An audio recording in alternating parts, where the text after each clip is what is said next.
ஏங்க என் வண்டி கொஞ்சம் ரிப்பேர் ஆயிடுச்சு. கொஞ்சம் ட்ராப் பண்ண முடியுமா? எங்கே போகணும் சொன்னீங்க? மாதவரம் போகணும். சரி வாங்க விட்டுறேன். Thank you.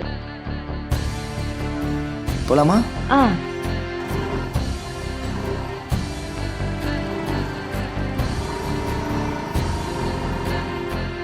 ரொம்ப தேங்க்ஸுங்க.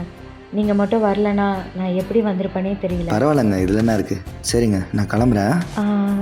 ஏங்க உங்கள் நம்பர் கிடைக்குமா? ஏன் நம்பரா? எதுக்கு? இல்லைங்க, நான் இந்த ஏரியாவுக்கு புதுசு. எங்கேயாச்சும் போகணுன்னா சேர்ந்து போகலாமே. ஹலோ சிஸ்டர், நான் ஆல்ரெடி கமிட்டட். ஏதோ நீங்கள் தனியாக இருந்தீங்க, எமர்ஜென்சி சொன்னீங்க, அதனால் உங்களை ட்ராப் பண்ணேன். நான் வரேங்க. எந்தன் கால்கள் இரண்டும் முந்தன் திசையில் நடக்கும். தூரம் நேரம் காலம் எல்லாம் சுருங்கிடுமே. காதல் வந்து